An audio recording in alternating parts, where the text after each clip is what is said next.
오늘은 2022년 대림절 제3주입니다. 예수님이 오시는 것을 기다리는 주간이죠. 예수님을 기다린다는 것은 왠지 기쁨과 희망이 넘쳐야 할 것 같지 않습니까? 그것이 좀 가득한 기간이어야 하죠. 네, 여러분 이번 한 주간 어떠셨습니까?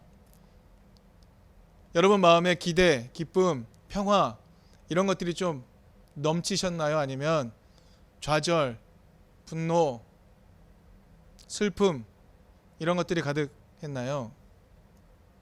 저는 솔직히 고백하면 이번 주는 시작부터 매우 기분이 나빴습니다. 왜냐하면요, 지난 5일에 월요일이었죠. 국가조찬 기도회라는 것이 진행되었기 때문이었습니다. 여러분, 이 기도회를 주관하는 단체가 있습니다. 이름이 뭐냐면요, 사단법인이에요. 사단법인 대한민국 국가조찬 기도회라는 조직이 있습니다. 아예 그런 사단 법인이 있어요. 이름부터 어색한 이 단체가 정기적으로 국가조찬 기도회를 엽니다. 그리고요, 이 자리에 대통령도 참석시키고요, 유력한 정치인들도 참석을 시키죠. 왜 그럴까요? 기독교의 권세를 자랑하고 싶어서입니다. 이 기도회의 역사는 꽤 길어요. 1966년에 대통령 조찬 기도회로 시작되었다고 해요. 근데 여기에는 흑역사가 매우 많습니다. 1973년에 기도회, 당시 설교를 맡았던 사람이 한국 CCC 아시죠? CCC의 총재였던 고 김준곤 목사였어요. 그런 설교 중에 이런 말을 했다고 합니다. 하나님이 군사혁명을 성공시키신 것이다. 기사로 나와 있는 거예요.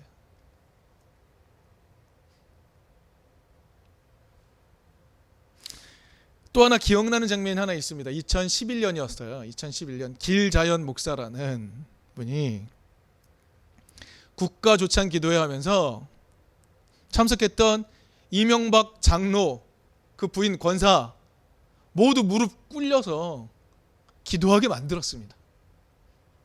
대통령조차 무릎 꿇게 만든 거죠.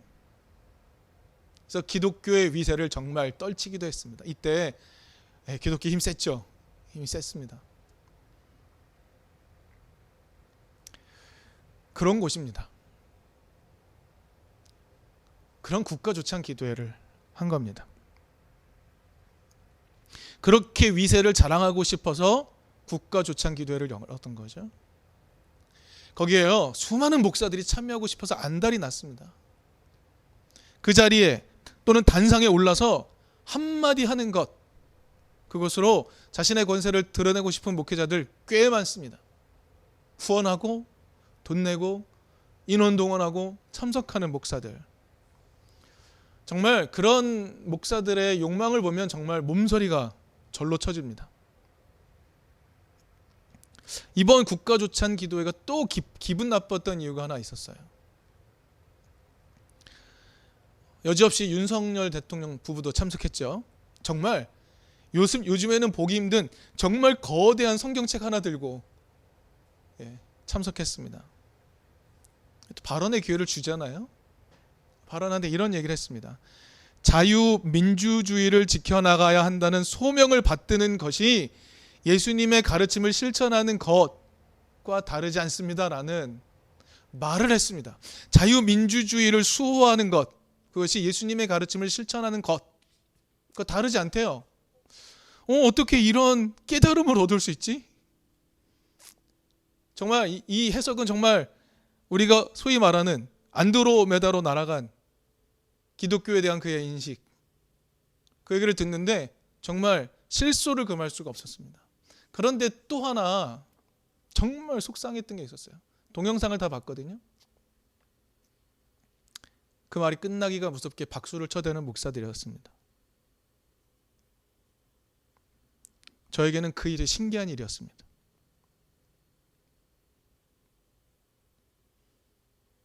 근데 오늘 본문 말씀을 보니까요, 26절에 모든 사람들이 말하는 신기한 일이 있었다라는 기록이 나옵니다. 여기서 말하는 신기한 일은 제가 지금 앞서 말하는 것과는 전혀 다른 차원의 신기함이었습니다. 그래서 오늘은 대체 그 자리에 모였던 모든 사람들이 느꼈던 신기한 일은 어떤 것일까? 사람들이 무엇을 보고 신기한 일이라고 말했던 것일까? 한번 살펴보려고 합니다. 오늘 본문의 배경을 한번 먼저 살펴보도록 하겠습니다. 오늘 본문에 등장하는 사건은요, 마태복음과 마가복음에도 등장을 합니다.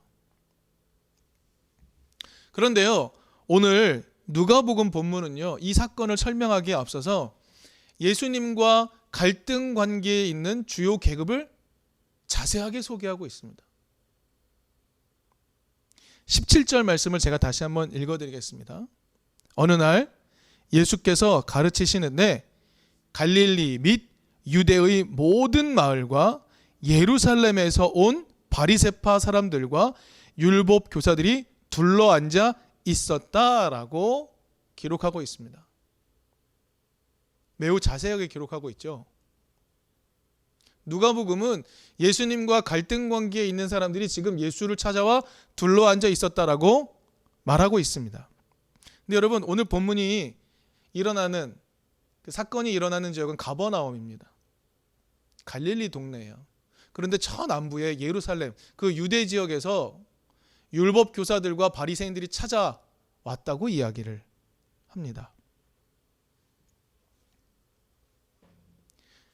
이 말은요, 정말 팔레스타인 지역 전국 각지에 있는 네로라 하는 권력자들이 예수를 찾아왔다는 이야기입니다.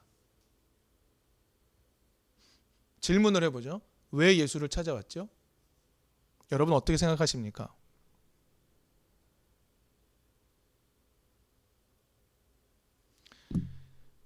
누가복음 오늘 본문이 있기 전 예수의 처음 사역을 소개하는 그런 부분들 있죠. 그 부분들을 먼저 한번 쭉 읽어보면 예수님이 지금 이 시대에 라이징 스타라는 걸 알 수 있습니다. 떠오르는 스타입니다. 지금 예수가 막 떠오르기 시작하는 거예요. 예수는 이런 일을 했습니다. 안식일에 사람들에게 새로운 가르침을 베풀었어요. 그랬더니 사람들이 깜짝 놀랐습니다. 어떻게 이 사람은 이런 가르침을 우리에게 줄 수 있지라고 사람들을 놀래켰죠. 또 예수님은 귀신을 내어 쫓는 주술사 같은 사람이기도 했습니다. 또 무슨 일을 하셨죠? 사람들의 병, 그 사람들을 찾아오는 모든 사람들의 병을 고치는 치료자였습니다. 이런 소문이 나기 시작한 겁니다. 그러니까 예수는 당대의 그 지역에서 보기 힘든 매우 중요한 라이징 스타인 겁니다. 자, 그 예수께 사람들이 찾아왔습니다. 전국 각지의 권력자들이 찾아왔습니다. 왜 찾아온 것일까요? 예수님께 가르침을 받기 위해서 찾아온 것입니까? 아니죠. 예수께 가르침을 받기 위해 찾아온 게 아닙니다. 왜 찾아왔을까요? 그들은 예수를 자기 편으로 만들기 위해 찾아온 것입니다. 그거 너무 과한 해석 아닙니까? 라고 말씀하실 수 있을 것 같아요. 그래서 누가복음 4장 앞부분으로 좀 넘어가 볼 필요가 있습니다. 누가복음 4장을 보면요, 예수를 자기 편으로 만들려고 하는 시도가 이미 있었다는 것 우리가 찾아볼 수 있습니다. 예수님께서요, 고향인 나사렛에 가셨습니다. 나사렛 회당에 가서 강론을 하셨어요. 사람들이 깜짝 놀랐죠. 그래서 고향 사람들이 예수께 이렇게 말하는 겁니다. 너 여기에 정착해라. 여기에 정착해서 사람들을 우리 동네로 좀 불러 모아라. 그런 사람이 좀 되어라. 내 병, 그러니까 우리가 들은 대로 당신이 가버나움에서 했다는 모든 일을 여기 당신의 고향에서도 해보시오. 라는 생각을 갖고 있는 겁니다. 그래서 예수님의 고향 사람들은 예수님을 거기에 주저앉히려고 시도했던 거죠. 예수님 어떻게 하셨죠? 거절했습니다. 거절했더니 고향 사람들이 어떻게 했죠? 예수를 죽이려고 했습니다. 그 일이 누가복음 4장에 나오는 거예요. 그러니 지금 예수를 찾아와 앉아있는 이 전국 각지에서 모인 권력자들의 이유는 우리가 충분히 유추해 볼 수 있습니다. 그들은 라이징 스타 예수를 자기 편으로 만들고 싶은 겁니다. 전국 각지에서 율법을 주관하고 성전 제도를 대리하고 있는 그 종교적 제도를 대표하고 있는 그 사람들이, 자신의 권력을 유지하고 있는 그런 자들이 예수의 소문을 듣고 예수를 찾아와서 예수를 자기 편으로 스카우트하기 위해 지금 찾아와 앉아 있는 겁니다. 그 자리에서 오늘의 사건이 벌어지는 거죠. 여러분, 4명의 친구가 중풍병을 앓고 있는 친구 한 사람, 그 사람의 치유를 바라며 예수께로 데리고 왔습니다. 자, 그럼 지금 예수께서 이 사람을 낫게 하는 일, 그것은 우리가 좀 전에 살폈던 26절에 말하는, 야, 우리가 오늘 신기한 일을 보았다라고 말하는 그런 신기한 일일까요? 중풍병자가 낫게 되는 일이 신기한 일입니까? 4명이라는 사람이 지붕을 뚫고 내린 일이 신기한 일입니까? 뭐가 신기한 일이죠? 이런 일은 신기한 일이 아닙니다. 이전에도 예수는 병을 낫게 하는 일 했습니다. 그러니까 병을 낫게 하는 일은 신기한 일이 되지 못하는 거죠.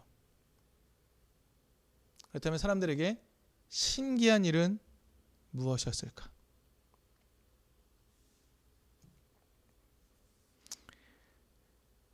지금 예수님을 둘러싸고 앉아있는 전국 각지에서 모인 이 권력자들, 이 지도자들이 예수께 찾아와 암묵적인 초청을 하고 있죠. 나와 함께 합시다.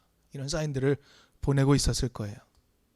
예수가 말 한마디로 그들의 들리지 않는 그 요청을 완전히 거절해 버리셨기 때문입니다. 무슨 말일까요? 예수님은 지금 자신을 찾아온 이 기득권자들, 권력자들의 토대를 허물어버리는 말씀을 하신 겁니다. 뭐라고 말씀하셨습니까? 내 병이 나았다, 이게 아니었죠. 아주 의도적으로 뭐라 말씀하셨죠? 내 죄가 용서받았다라고 말씀하신 겁니다. 여러분, 지금 모여있는 권력자들 어떤 사람입니까?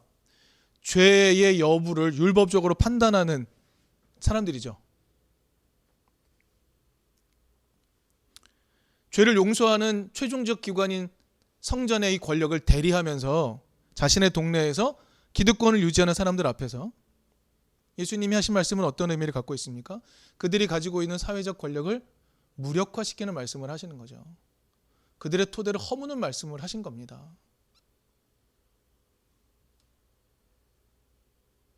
예수님에게 중풍병 고치는 것은 어려운 일이 아니었을 것 같아요. 그러나 지금 예수를 찾아와 둘러싸고 앉아있는 이 권력자들의 아성을 무너뜨리는 일은 결코 쉬운 일이 아니었을 겁니다. 여러분, 오늘날 우리 좀 상상을 해볼까요? 만약에 예수가 오늘날 찾아오신다면, 그리고 예수가 찾아와 놀라운 일을 행하시면서 막 사람들 사이에 떠오르는 샛별 되셨고, 지금 권력자들이 그 예수 앞에 찾아가서 나와 함께 합시다 이렇게 제안을 보내고 있을 때 예수는 뭐라고 말씀하실까요?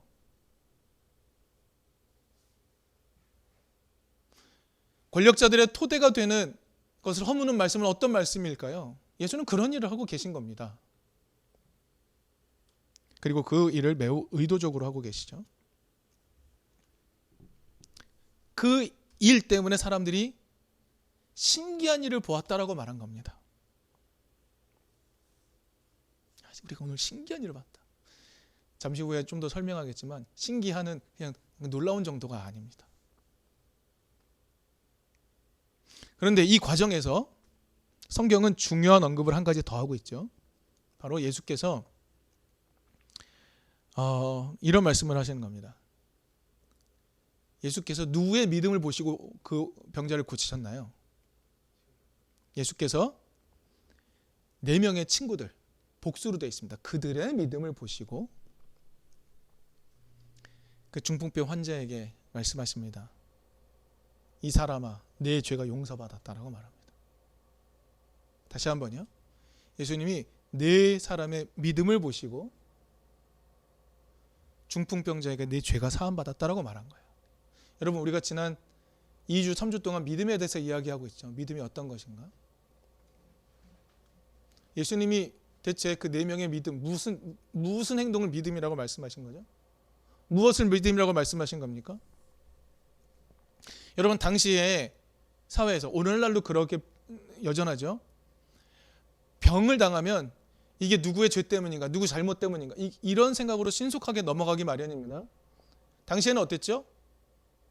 질병은 죄의 결과라고 굳건히 믿었던 겁니다. 또 질병을 가진 이와 접촉하는 것만으로도 죄가 전이 된다고 생각했던 거죠. 그게 정결법이 말하는 거였잖아요. 그런 정결법이 횡행하던 당시에 중풍병 걸린 친구를 만지고 침구에 태우고 그를 예수께로 데려가기 위해 일하는 이 4명 친구는 어떤 마음을 가지고 온 걸까요? 어떤 마음을 가지고 이 친구를 데리고 온 것일까요? 너무나도 단순하게 말할 수 있습니다. 이 4명의 친구는 이 중풍병에 걸린 이 친구를 향한 뜨거운 사랑 때문에 일을 한 겁니다. 자기들이 함께 당하게 될 사회적 비난을 그냥 넘어서 버린 거죠. 이 친구를 사랑하기 위해서. 그게 믿음의 행동이었습니다. 그리고 예수는 그 믿음의 행동이 공동체를 죄의 문제에서 건져낼 수 있다고 말씀하고 계신 거죠. 그러니까 이 말씀도 매우 중요한 말씀인 겁니다. 그러면 예수는 이 말씀, 일련의 말씀을 통해 자신을 설명하고 있는 건 아닐까요? 예수는 지금 자신이 누구의 편인지 설명하고 있습니다. 자기는 누구의 편이라고 말하고 있는 겁니까? 지금 이 사건이 벌어지고 있는 공간에는요, 권력자도 있고요, 민중도 있습니다. 병자도 있고요. 그 공간에 있는 모든 사람들이 예수가 오신 것을 환영하고 있는 겁니다. 이유는 다르고 목적은 다르지만 예수의 오심을 환영하고 있는 거예요. 그런데 그 자리에서 예수는 나는 너희들의 편이 아니고 약자들의 편이다라고 말씀하고 계시는 겁니다. 권력자들이 예수께 왜 찾아왔습니까? 라이징 스타 예수가 자신의 권력에 봉사해줄 사람인지 아닌지 확인하고 자기 편으로 스카우트하기 위해 왔습니다. 근데 그 자리에서 예수는 연약한 자들의 연대와 사랑이 세상의 권력을 깨뜨리는 하나님의 능력이라고 말씀하고 계시는 거죠. 예수님은 지금 자신이 오신 이유 설명하고 있는 겁니다. 나는 세상의 권력과 싸우러 왔다라고 말씀하고 계신 거예요. 그렇죠? 아닙니까? 근데 그 말을 매우 멋지게 하고 계시죠. 싸우자! 라고 말씀하시지 않고 예수는 정말 한 차원 높은 이야기로 그들을 혼내고 질책하며 자기의 따뜻한 사랑을 연약한 자들에게 설명하고 계시는 거죠. 이 모습이 놀라웠던 겁니다. 예수가 우리 편이라고? 라고 말하는 게 신기했던 거죠. 놀라웠던 겁니다.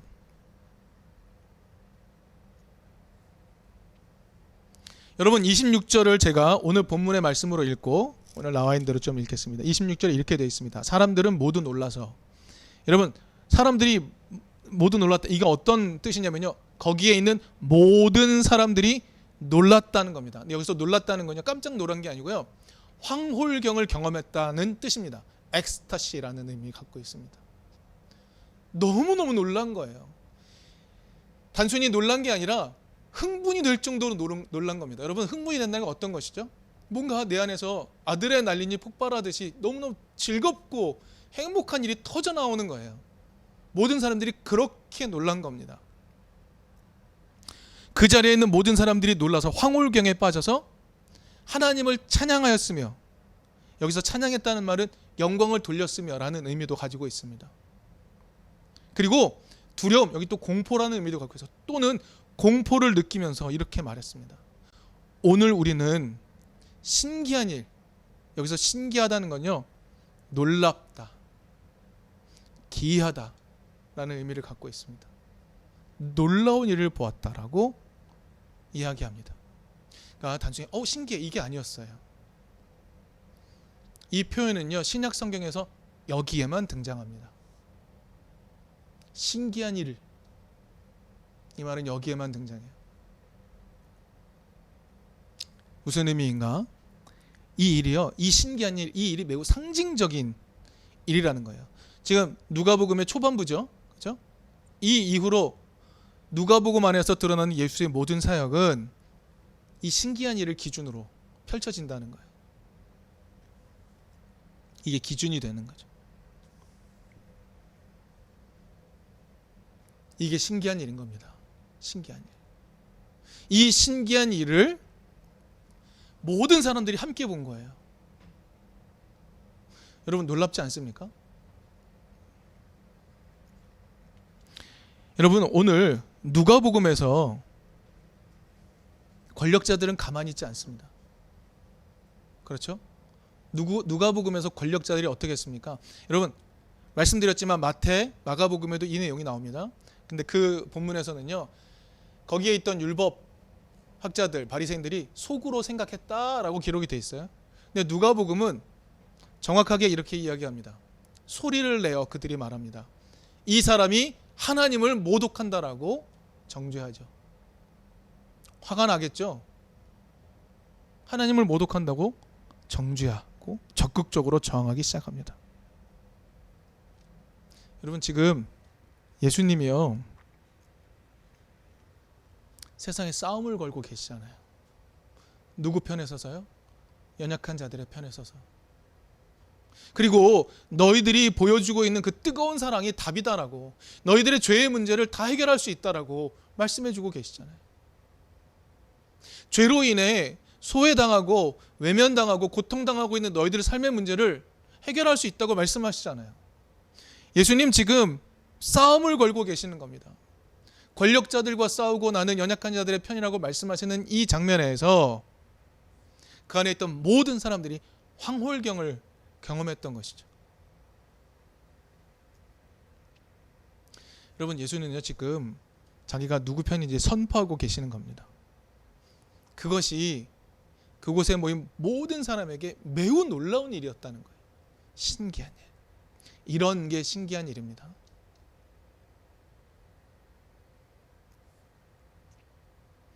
예수는 겨우 사랑의 힘 하나 남은 사람들, 세상의 모든 힘 다 잃고 이제 겨우 사랑의 힘 하나 남은 그 사람들이 그 힘만으로 살아가려고 할 때 그 힘만으로도 족하다라고 말씀해 주시는 분이시죠. 그리고 그 힘으로 세상과 싸울 수 있다라고 가르쳐 주시는 분입니다. 그 모습이 진짜 기이한 일이라는 거죠. 여러분 예수님 기다리는 이 대림절 기간에 우리도 그런 기이한 일을 경험하기를 바랍니다. 예수님의 오심의 이유를 발견하고, 그렇지 예수님이 오신 이유는 이것 때문이지, 오늘 우리에게 희망을 주기 위해 오셨지, 그걸 발견하고 찾아내고 그래서 하나님을 찬양할 수 있는 그런 기간들이 되기를 바랍니다.